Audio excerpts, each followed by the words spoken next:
Hey, it's Hunter here with 360 LSAT Tutoring, and today I want to go over some common questions that I get as an LSAT tutor and as someone who scored over a 175 on the LSAT.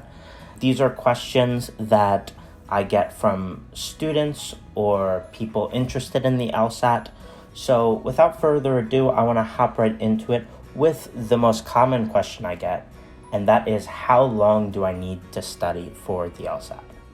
And the answer really is, it kind of depends on where your diagnostic score is, which is your original practice test, the first practice test you ever take, and where your goal score is. So as an example, if someone scores a 145 on their diagnostic test and their goal is a 150, well, they're not going to need to study for that long.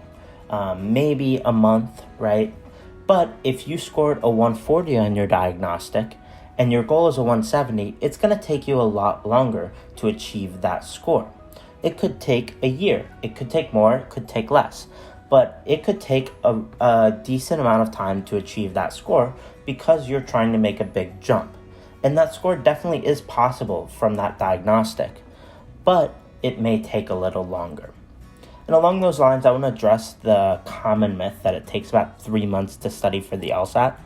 It can take 3 months to study for the LSAT, but it doesn't mean it does. Some people study more, some people study less. So it really just depends, and it all goes back to, again, your goal score and what your diagnostic is. The other thing that factors into that is how much time do you have to put into studying for the LSAT. Someone that isn't going to school and isn't working is going to be able to put a lot more time into studying. They can put 40 hours a week into studying for the LSAT. But if you work full-time, you're not going to be able to do that, so it's going to take you a little bit longer. So you need to plan for that. The next common question that I get is, can I score a 170?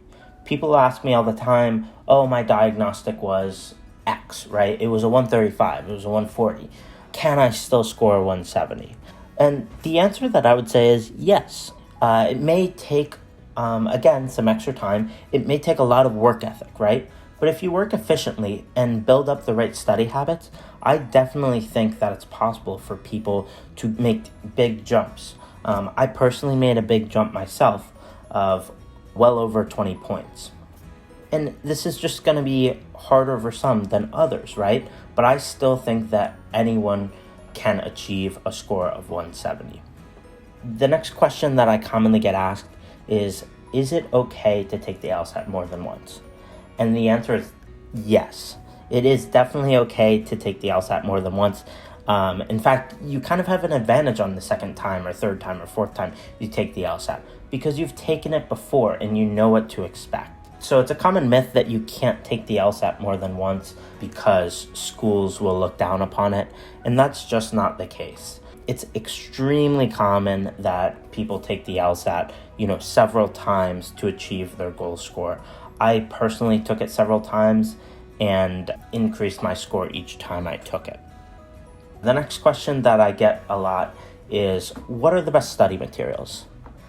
And the answer to this is, it depends on your personal preferences. So if you are someone who likes reading books, then you might prefer to read the Power Score books. Or if you're someone that likes watching recorded videos, then you might like 7 Sage. So it really just depends on your personal preferences. So know yourself.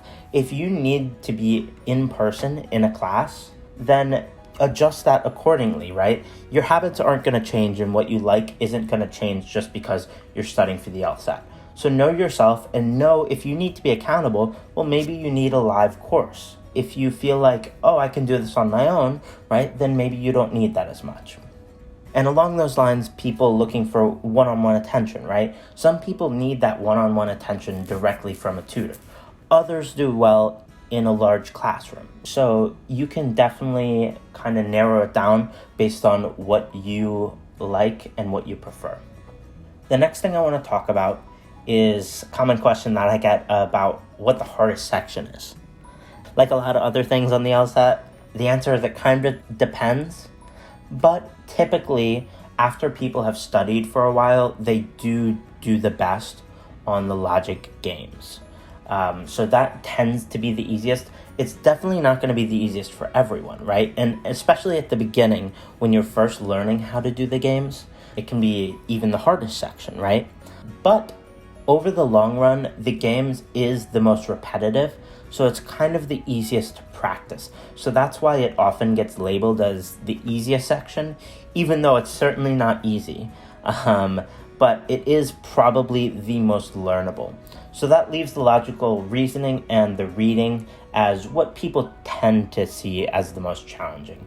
Again, it really depends on the person. If you're someone who really likes to read, then you may think the reading is the easiest, and you may think the logic games is the hardest. So it really just depends on the person, but those two tend to be seen as the hardest.